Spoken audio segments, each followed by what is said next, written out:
नमस्कार दोस्तों, जैसा कि आपको आज दिख रहा है हम स्टार्ट करने वाले हैं ऑर्थोग्राफिक प्रोजेक्शन। हम यहाँ पर एक देखेंगे, इसमें हमें आइसोमेट्रिक प्रोजेक्शन दे रखा होगा जिसको हम ऑर्थोग्राफिक प्रोजेक्शन में परिवर्तित करेंगे, या दूसरे शब्दों में ये कह रहे हैं कि हमें एक ऐसा डायग्राम दे रखा होगा जिसको हम 3D डायग्राम बोलते हैं। 3D डायग्राम दे रखा होगा जिसमें फ्रंट, टॉप और साइड जो तीनों व्यू हैं वो तीनों व्यू आपको एक ही में नजर आ रहे होंगे और हम उनको अलग अलग बनाने की कोशिश करेंगे कि जैसे टॉप अलग के बनता है, फ्रंट अलग बनता है, साइड अलग बनता है, तो कैसे बनता है। सबसे पहले इन चीज़ों को जानने के लिए हम डायग्राम को अच्छे से पढ़ेंगे।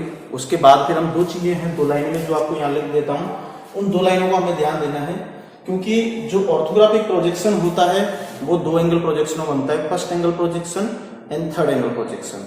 तो जब भी हम बनाएंगे तो फर्स्ट एंगल प्रोजेक्शन में एक लाइन याद रखेंगे, देखो विपरीत दिशा में बनाओ। पहली लाइन है हमारी, देखो विपरीत दिशा में बनाओ। पहली लाइन ये किसके लिए? फर्स्ट एंगल प्रोजेक्शन के लिए। थर्ड एंगल के लिए है, देखो एवं उसी दिशा में बनाओ। मैं ये शॉर्ट में लिख रहा हूं, देखो एवं उसी दिशा में बनाओ। ये बनाओ बनाओ दोनों के साथ लगा लेना।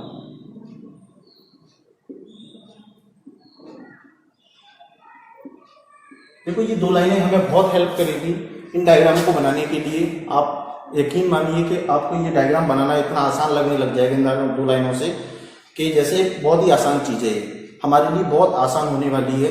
क्योंकि अब तक हम पढ़ते आए हैं, हमें हमेशा कंफ्यूजन होता है, फ्रंट को ऊपर बनाए, टॉप को नीचे बनाए, फ्रंट इधर बना हुआ है तो किधर बनाए। ये चीज़ें बहुत दिक्कत देती हैं क्योंकि हमें पता है हमारे पास 4 क्वाड्रेंट होंगे और 4 क्वाड्रेंटों में हमें किन्हीं 3 क्वाड्रेंट में 3 व्यू बनाने हैं। अब कौन सा व्यू कहाँ बनेगा वो हमेशा हमें कंफ्यूज करता है, हमेशा हमें कंफ्यूजन में डालता है, हमेशा हमें दिक्कत देता है कि कौन सा व्यू हम कहाँ बनाएं। जैसे मैं यहाँ पर बना लेता हूँ कि हमारे पास ये 4 क्वाड्रेंट हैं, ये 4 क्वाड्रेंट मैंने बना लिए। फर्स्ट क्वाड्रेंट ये कहलाता है हमारा, सेकंड ये होता है, थर्ड ये होता है और फोर्थ ये होता है।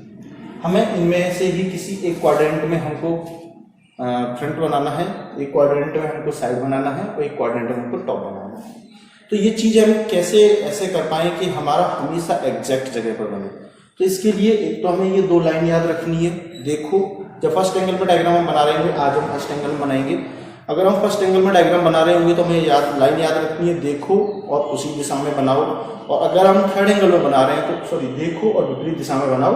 और अगर हम थर्ड एंगल में बना रहे हैं तो देखो और उसी दिशा में बनाओ। ये दो लाइनें याद रखनी है। इसके साथ साथ दो चीजें और याद रखनी है। वो चीजें ये याद रखनी है कि टॉप, मैं इधर लिख देता हूं, टॉप और जो फ्रंट होगा ये हमेशा ऊपर नीचे बनेंगे।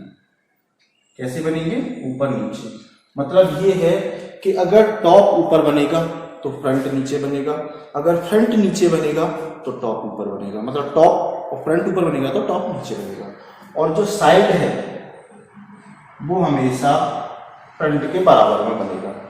अगर फ्रंट नीचे बनेगा तो उसके बगल में जो दूसरा क्वाड्रेंट खाली होगा उसमें साइड बनेगा, अगर फ्रंट ऊपर बनेगा तो उसके बगल वाले क्वाड्रेंट में साइड बनेगा। तो ये दो चीजें हमें और याद रखनी है। फ्रंट टॉप साइड का इसके याद रखना है कि फ्रंट और जो टॉप होता है हमेशा ऊपर नीचे बनते हैं और जो फ्रंट और साइड होते हैं वो हमेशा बराबर में बनते हैं।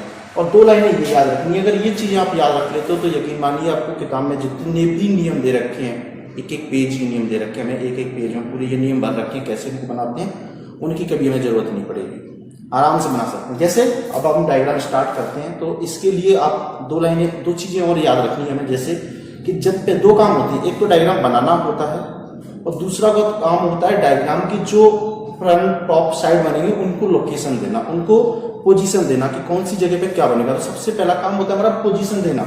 हमें ये काम करना फिक्स होता है कि हमारा जो फ्रंट बनेगा वो कौन सी जगह पे बनेगा, टॉप बनेगा वो कौन सी जगह पे बनेगा, साइड बनेगा वो कौन सी जगह बनेगा, सबसे पहला काम। तो जब ये काम कर रहे हो, जब हम इनको पोजीशन दे रहे हो तो सबसे पहले हम टॉप को देखते हैं। वजह क्या है टॉप को देखने की?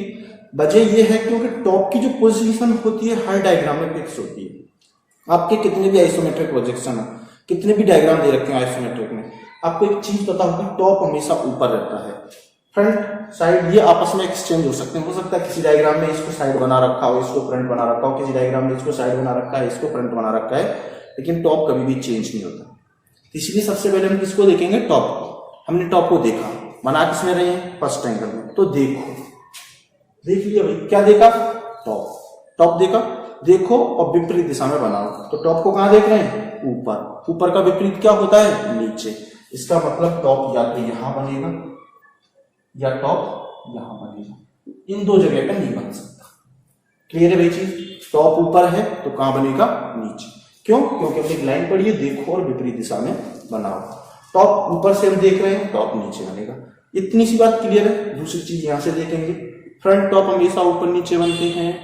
तो भाई अगर टॉप नीचे बन गया तो सिंपल सी बात है, या तो फ्रंट यहां बन सकता है या फिर फ्रंट यहां बन सकता है। थोड़ी देर के लिए हम सोच लेते हैं, फ्रंट यहां दोनों जगह बन सकते हैं। ठीक है, इसके बाद दूसरी चीज देखेंगे।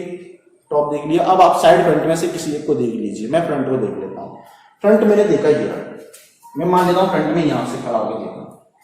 तो अगर मैं क्वाड्रेंट की बात करूं तो इसका मतलब मैं यहां से खड़ा होकर देख रहा हूं, तो इस डायरेक्शन मतलब मैं पूर्व से देख रहा हूं, ईस्ट से देख रहा हूं। तो ईस्ट का विपरीत क्या होता है? क्योंकि लाइन तुम्हारी ये देखो विपरीत दिशा में बनाओ, तो हमने इधर से देखा, तो इसकी विपरीत दिशा कौन सी होगी? ये। इसकी विपरीत दिशा कौन सी होगी? ये। इसका मतलब फ्रंट इस साइड में बनेगा, इन दोनों में नहीं बनेगा। तो इसका मतलब फ्रंट यहां नहीं बनेगा।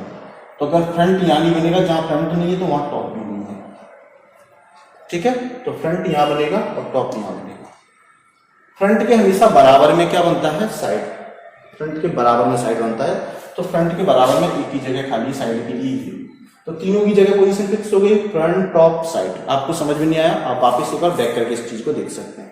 ठीक है, तो फ्रंट टॉप साइड तीनों की मैंने जगह फिक्स कर लिया, हमें पता चल गया फ्रंट यहां बनाना है, साइड यहां बनाना है, टॉप यहां बनाना है। ठीक है, अब दूसरी लाइन यहां बना लिया, इसका डायग्राम बनाना स्टार्ट करते हैं। जब भी डायग्राम बनाना हम स्टार्ट करेंगे तो हमें एक चीज याद रखनी, वो चीज ये है कि डायग्राम बनाते समय कभी भी सबसे पहले टॉप नहीं बनाएंगे। क्यों नहीं बनाएंगे भाई? इसकी एक वजह है, क्योंकि टॉप की जो दोनों लाइनें होती है वो 30 डिग्री एंगल पर बनी होती है। ठीक है, देखो मान लीजिए ये टॉप, देखो ये लाइन 30 डिग्री पे बनी हुई है, ये लाइन 30 डिग्री पे बनी है। जब दोनों ही लाइनें 30 डिग्री पे बनी हुई है तो आप कैसे डिसाइड करोगे कि कौन सी लाइन वर्टिकल बनेगी और कौन सी लाइन हॉरिजॉन्टल बनेगी? क्यों? क्योंकि जो ऑर्थोग्राफिक प्रोजेक्शन होता है, तो ऑर्थोग्राफिक प्रोजेक्शन में एक लाइन वर्टिकल होती है और एक लाइन हॉरिजॉन्टल होती है। तो इसलिए हम सबसे पहले किसको नहीं बनाते हैं? सबसे पहले हम टॉप को नहीं बनाते हैं, सबसे पहले हम फ्रंट या साइड में से किसी एक को बनाते हैं। क्यों? क्योंकि फ्रंट में भी एक वर्टिकल लाइन होती है, एक हॉरिजॉन्टल होती है, और जो साइड होता है उसमें भी वर्टिकल लाइन होती है, हॉरिजॉन्टल लाइन होती है। ये हॉरिजॉन्टल लाइन वर्टिकल लाइन हम देखते क्यों हैं? उसकी ये वजह है क्योंकि वर्टिकल लाइन ही एक ऐसी लाइन होती है जो आइसोमेट्रिक में भी वर्टिकल होती है और ऑर्थोग्राफिक में भी वर्टिकल होती है, इसलिए हम इस चीज को देखते हैं। तो ये लाइन कॉमन है, तो सिंपल सी बात है, ये लाइन अगर यहाँ वर्टिकल है तो यहाँ पर भी वर्टिकल बनेगी। और जो दूसरी लाइन अपोजिट है, वो जो 30 डिग्री के एंगल पे बनी हुई है, उसको हम कैसे बना देते हैं? हॉरिजॉन्टल बना देते हैं। तो सबसे मैं फ्रंट पहले बनाता हूं। जैसे फ्रंट आपको दिख रहा है, ये फ्रंट है, इतना सा फ्रंट है। आप जब भी डायग्राम देखोगे तो आपको क्या क्या नजर आएगा? एक ये 15 टोटल 45 mm की एक लाइन ये नजर आएगी, 45 mm की एक लाइन ये नजर आएगी। आपको अगर बता दूं तो मैं माप लिख देता हूँ, देखिए ये 30 mm की माप है, ये 15 का मतलब ये है कि ये 15 है, ये 15 है और ये 15 है। ऐसे वर्टिकल में बात करूंगा टोटल 45 है, ये 15 है, ये 15 है, ये 15 है। ये आपस में पैरेलल है तो ये भी 15 होगी, ये भी 15 होगी और ये भी 15 mm होगी। ठीक है, यहाँ तक किसी को कोई दिक्कत नहीं होनी चाहिए। अगर दिक्कत है तो आप वापस एक बार इसको वापस आप रिवाइज करके देख सकते हैं, कोई दिक्कत नहीं है। जब डायग्राम बनाएंगे तो सबसे पहले आप कोई सी भी एक लाइन पकड़ लीजिए। अब कई लड़कों को ये दिक्कत होती है कि जब मैं डायग्राम यहाँ बना रहा हूँ तो भाई ये वाली लाइन इसके पास में आएगी या ये वाली लाइन इसके पास में आएगी, हमें ये दिक्कत आती है। तो दिक्कत कुछ नहीं करना है, आप मान के चलिए कि मैंने इस डायग्राम को ऐसे पकड़ा और उठा के ऐसे रख दिया। आप इसको हाथ से ऐसे पकड़ के लाए और आपने कहा रख दिया यहाँ। तो जब आप इसको ऐसे पकड़ के लाओगे, देखो मेरी उंगलियों पे ध्यान दीजिए, ये जो मेरी उंगलियां है इस लाइन के पास, जब आप ऐसे उठा के लाए और आपने ऐसे रखा तो आपकी ये वाली जो उंगलियां हैं ये इस लाइन के पास है और ये वाली उंगलियां मेरी इस लाइन के पास थी। इसका मतलब ये वाली लाइन यहाँ पर आएगी। क्लियर है भाई? ये लाइन यहाँ तक आएगी। अब ये लाइन इसमें वर्टिकल है तो इस लाइन में भी ये कैसी रहेगी? वर्टिकल रहेगी। मैं यहाँ से इसको साफ कर देता हूँ। ठीक है, ये लाइन भी इसमें कैसी रहेगी? वर्टिकल। ठीक है भाई, ये लाइन वर्टिकल बना दी। उसके बाद ये लाइन 30 डिग्री पे है, इसको हॉरिजॉन्टल कर देंगे। 30 डिग्री पे हॉरिजॉन्टल कर दी। फिर यहाँ आगे फिर ऊपर जाएंगे, वर्टिकल है, वर्टिकल ही रहेगी। फिर आगे की तरफ जाएंगे, हॉरिजॉन्टल है, 30 डिग्री पे तो हॉरिजॉन्टल कर देंगे। फिर वर्टिकल है, वर्टिकल रहेगी, फिर 30 डिग्री पे हॉरिजॉन्टल कर देंगे, फिर वर्टिकल है, वर्टिकल रहेगी, और फिर 30 डिग्री पे हॉरिजॉन्टल कर देंगे। इस तरीके से ये हमारा फ्रंट बनेगा ऑर्थोग्राफिक प्रोजेक्शन। उसके बाद जब भी हम दूसरा डायग्राम बनाएंगे, अब आप टॉप भी बना सकते हैं और आप साइड भी बना सकते हैं, लेकिन जब भी इससे आगे अब जब हम डायग्राम बनाएंगे तो एक बार प्रोजेक्शन लाइन जरूर खींचना। प्रोजेक्शन लाइन, इस लाइन की सीध में एक हल्की सी लाइन यहाँ से खींचेंगे हम, एक इसकी सीध में हल्की सी लाइन यहाँ से खींचेंगे, एक इसकी सीध में हल्की सी लाइन और एक इसकी सीध में हल्की सी लाइन। इस तरीके से हम इसकी प्रोजेक्शन लाइनें खींच लेते हैं। इससे क्या होता है, डायग्राम एक सीध में बनता है, बराबर माप का बनता है। ठीक है, उसके बाद अगर यहाँ पर आप साइड बनाओगे तो साइड के लिए भी इससे एक प्रोजेक्शन लाइन इस तरीके से आएगी, इससे एक प्रोजेक्शन लाइन इस तरीके से आएगी, इससे एक प्रोजेक्शन लाइन इस तरीके आएगी और इससे एक प्रोजेक्शन लाइन इस तरीके से आएगी। ठीक है, इस तरीके से हमें यहाँ पर कुछ प्रोजेक्शन लाइनें खींचनी है, हम यहाँ पे हमने कुछ प्रोजेक्शन लाइनें खींचनी है। इसके बाद हम साइड बनाने की कोशिश करते हैं। तो जब भी हम साइड बनाएंगे तो साइड में हमें कौन कौन सा व्यू नजर आएगा, पहले हमको देख लेते हैं। मैं यहाँ पे लाइनें अच्छी लाइन कर देता हूँ जिससे आपको कुछ देखो, एक तो ये बनेगा साइड में, एक ये बनेगा साइड में, एक ये बनेगा साइड में। ये कुछ लाइनें हमें साइड में नजर आएंगी। आप देखिए ये डायग्राम देखने में आपको कुछ जो हमारा सीढ़ियां होती हैं, सीढ़ियों जैसी आकृति होती है। तो अगर आप एक बार गौर से देखोगे तो जब हम सीढ़ियों को सामने से देखते हैं तो हमें ये वाले व्यू नजर आते हैं, ना कि ये। अब कई बार आपको दिक्कत हो सकती है कि स्टार्ट में 4-5 सीढ़ियों में आपको ये भी नजर आ सकते हैं। इसका मतलब ये नहीं है कि जब हम सामने से किसी वस्तु को देखेंगे तो उसका हमें टॉप दिखाई देगा। अगर 4-5 सीढ़ियां तब तक हमको दिखाई देती हैं जब तक सीढ़ियों की हाइट हमारी हाइट से कम होती है। जैसे सीढ़ियों की हाइट हमारी हाइट से ज्यादा होगी, हमें हमारी औकात पता चल जाती है और हमें ये दिखना बंद हो जाती है। इसका मतलब ये चीजें सिर्फ ऊपर से दिखेंगी, सामने से नहीं दिखेंगी। इसलिए ये किस में आएगा, टॉप में। जो चीजें ऊपर से दिखती है वो टॉप में आता है, जो चीजें हमें सामने से दिखती है वो सामने वाले में आता है। तो अभी हम यहाँ साइड के सामने खड़े होकर देख रहे हैं तो ये चीजें हमें सामने से दिख रही है, तो ये चीजें साइड में आएंगी। जब हम फ्रंट से देख रहे थे तो हमें ये चीज फ्रंट में नजर आ रही थी। जब ऊपर से खड़े होकर देखेंगे तो जो चीजें हैं हमें ये चीजें, तीनों चीजें किस में नजर आएंगी, टॉप में नजर आएंगी। आई होप आपको ये चीजें समझ में आ गई। सबसे पहले हम ये बनाते हैं, चूंकि इसका प्रोजेक्शन इसके बराबर है तो वर्टिकल लाइन वर्टिकल आएगी, हॉरिजॉन्टल लाइन 30 mm की 30 mm की आएगी। उसके बाद ये वर्टिकल लाइन है, वर्टिकल लाइन आएगी और ये लाइन, इस तरीके से हमारा कुछ डायग्राम बनेगा। यहां पर ये डायग्राम बना लेते हैं। उसके बाद हमें ये दूसरा डायग्राम बनाना है, ऊपर वाला। अब यहाँ पर कई लोगों को दिक्कत आ सकती है, वो दिक्कत ये आ सकती है कि हम इससे कैसे बनाएं। तो देखो, कहने के लिए मैं एक बार डायग्राम पूरा बना देता हूँ। कहने के लिए इससे बिल्कुल ऐसे सटीक बनेगा, ये भी इससे ऐसे सटीक बनेगा। जो तीनों फ्रंट है हमारे कुछ इस तरीके से बनेंगे। अब कई लोगों को यहाँ पे दिक्कत आती है कि ऐसे क्यों बन रहे हैं, क्योंकि यहाँ तो ऐसे कुछ नजर नहीं आ रही है चुपके हुए। ठीक है, तो यहाँ पर जब हम इस चीज को बनाएंगे तो एक बार गौर करके देखिए कि मैंने सबसे पहले मान लीजिए मैंने इन 4 लाइनों को बना लिया। ठीक है, अब जब मैं सामने से इसको देखूंगा तो ये वाली जो लाइन है और ये वाली जो दोनों लाइनें हैं, ये दोनों एक ही प्लेन की लाइनें हैं। कुल मिला के आप जब सामने से कोई चीज ऐसे देखते हो, मान लीजिए आपके पास एक कोई बुक है, आप बुक को सामने से ऐसे देखोगे यहाँ से, तो जैसे आप उसको आंख के बराबर ऐसे करके रख लीजिए, तो जब आप उसकी ऊपर वाली किनारी को देखोगे तो सिर्फ सामने वाली किनारी दिखाई देगी, पीछे वाली किनारी आपको नहीं दिखाई देती। क्यों? क्योंकि दोनों बिल्कुल एक ही एंगल में बनी हुई है, दोनों एक ही एंगल में बनी हुई है, तो इसका प्रोजेक्शन इसके प्रोजेक्शन के ऊपर लेप करेगा। इसका मतलब ये है, लैप करेगा। इसका मतलब ये है कि जब ये लाइन हमने बना ली तो ये लाइन तो ऑलरेडी बन चुकी है, क्योंकि दोनों लाइनों का एक ही प्रोजेक्शन है। ठीक है, तो जब हमने ये लाइन बना ली तो ये बन गई है, तो इसका मतलब आपके पास बनाने के लिए क्या बचा है, 3 लाइनें बची हुई है, तो ये 3 लाइनें मैंने बना दी। ठीक है, सेम वापस इस चीज में आएंगे तो ये वाली जो लाइन है और ये वाली जो लाइन है, ये दोनों एक ही प्लेन में बनी हुई है, एक ही प्लेन में बनी हुई है। इसका मतलब ये लाइन और ये लाइन का प्रोजेक्शन एक ही बनेगा। तो अगर आपने इस लाइन को बना रखा है तो इस लाइन को बनाने की जरूरत नहीं है। तो बाकी ये जो 3 लाइनें बची, ये मैंने वापस 3 लाइनें बना दी। इस तरीके से इसका ये क्या बन जाएगा, साइड बन जाएगा। इसके बाद हम टॉप की बात करते हैं, तो टॉप में ये तीनों बनेंगे और टॉप कहां पर बनेगा हमारा, यहाँ पर। ठीक है, टॉप हमारा यहाँ पर बनेगा। अब दिक्कत हमें ये होती है कई बार कि इसमें दोनों ही लाइनें, ये लाइन और ये लाइन, मतलब दोनों ही लाइनें 30 डिग्री एंगल पर बनी हुई है। तो मैं कैसे डिसाइड करूं कि कौन सी लाइन को वर्टिकल बनाना है और कौन सी लाइन को हॉरिजॉन्टल बनाना है, क्योंकि हमें पता है एक लाइन वर्टिकल बननी है और एक लाइन हॉरिजॉन्टल बननी है। तो ठीक है, अब क्या करते हैं, यहाँ पर हम थोड़ा सा दिमाग लगाते हैं। दिमाग क्या लगाना है, टॉप में और फ्रंट में। ऐसी लाइन देखिए जो दोनों में कॉमन हो, जो दोनों में काम आ रही हो। तो मैं अगर यहाँ पर बात करता हूँ इस टॉप की, तो यहाँ पर ये वाली जो लाइन है ये फ्रंट में भी काम आई थी और टॉप में भी काम आई थी। इस टॉप की बात करूँ तो ये वाली लाइन फ्रंट में भी काम आई थी, टॉप में भी काम आई थी। इस लाइन की बात करूँ तो ये वाली लाइन फ्रंट में भी काम आई है, टॉप में भी काम आएगी। चूंकि ये दोनों में सेम काम आ रही है, दोनों में ये लाइन काम आ रही है, फ्रंट में भी ये लाइन काम आई हुई है, टॉप में भी ये लाइन काम आई हुई है, तो जैसी फ्रंट में बनी है वैसी ही टॉप में बनेगी। ठीक है, ये लाइन बहुत अच्छे तरीके से बैठा लेना इस चीज को कि जैसे ये फ्रंट में बनी हुई है वैसे ही ये टॉप में बनेगी। तो फ्रंट में ये कैसे बनी हुई है? फ्रंट में तो ये हॉरिजॉन्टल बनी हुई है। अगर फ्रंट में ये हॉरिजॉन्टल बनी हुई है तो टॉप में भी ये कैसी बनेगी? हॉरिजॉन्टल। इतनी सी बात समझ में आ गई आपके?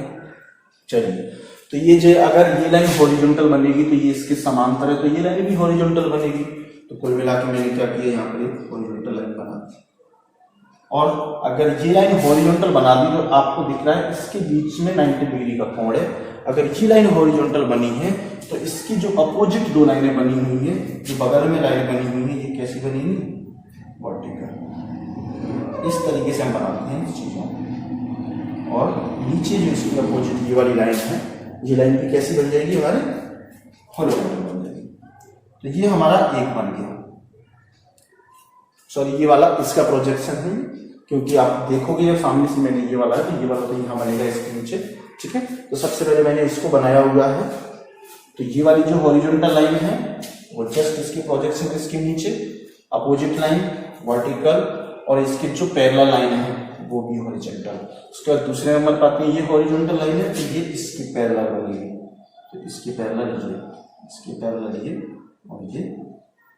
ठीक है, आगे तीसरी लाइन कैसे देखते हैं? इसकी पैरेलल ये, इसकी पैरेलल ये और इसकी पैरेलल। इस तरीके से हमारा ये टॉप बन जाएगा। सेम काम इसमें वही चीजें काम करेंगी। जैसे मान लीजिए आपने ये और ये चार लाइनें बना ली हैं, तो जब आप ये वाला व्यू बनाएंगे तो इसमें ये वाली लाइन और ये वाली लाइन, ये जो दोनों लाइनें हैं एक ही प्लेन की लाइनें हैं, तो एक कॉमन बनेगी। फिर जब इसको और इसको बनाएंगे तो ये वाली लाइन और ये वाली लाइन कॉमन लाइन बनेगी। ठीक है, दोनों कॉन्सेप्ट हमारा सेम काम करता है। इसके बाद डायग्राम आपका बन चुका है। अब हमें क्या करना होता है, इसकी माप लिखनी होती है।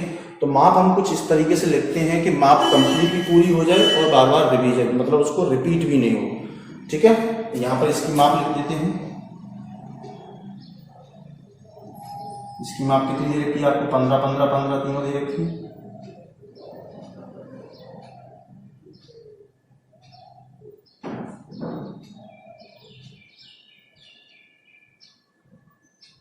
पंद्रह 15 15 तीनों यहाँ पे आ जाएंगे। अगर ये माप 15 15 15 है तो इसका मतलब ये भी 15 ये भी 15 ये भी 15, तो यहाँ पे लिखने की आपको जरूरत नहीं है।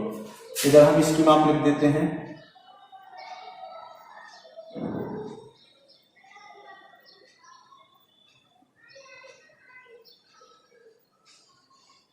ये इसकी हाइट हो जाएगी। इसकी हाइट कितनी दे रखी है? ये भी 15 15 15 दे रखी है, तो हम इसको भी 15 15 15 लिख देंगे। इसके बाद कौन सी माप बची है आपको बता सकता है मुझे? इसकी एक माप बची है, वो ये वाली माप है। देखो, ये वाली माप इस तरीके से बराबर होती है, ये वाली माप इस तरीके से बराबर होती है, और ये वाली माप इस तरीके से बराबर होती है। इसका मतलब ये वाली जो लेंथ होगी वो इस लेंथ के बराबर होगी। तो आप यहाँ भी लिख सकते हैं और चाहे तो आप यहाँ भी लिख सकते हैं। ठीक है भाई, यहाँ पर मैं लिख देता हूँ। इसके बाद क्या काम करना होता है, यहाँ पर हम साइड के ऊपर साइड लिख देते हैं, फ्रंट के ऊपर फ्रंट लिख देते हैं, और टॉप के ऊपर टॉप के नीचे टॉप लिख देते हैं, इस तरीके से। और यहाँ पर जब अगर हमने फर्स्ट एंगल प्रोजेक्शन बनाया हुआ है तो फर्स्ट एंगल प्रोजेक्शन का सिंबल बना देते हैं।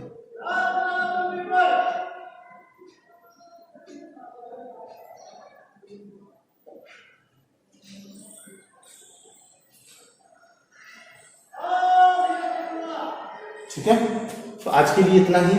आई होप आपको समझ में आ गया होगा। एक दो वीडियो और बना देंगे इसके ऊपर। ठीक है, और आगे आपको सारी चीजें कवर हो जाएंगी। अगर आपको ये वीडियो पसंद आया तो चैनल को लाइक करें, सब्सक्राइब करें। धन्यवाद।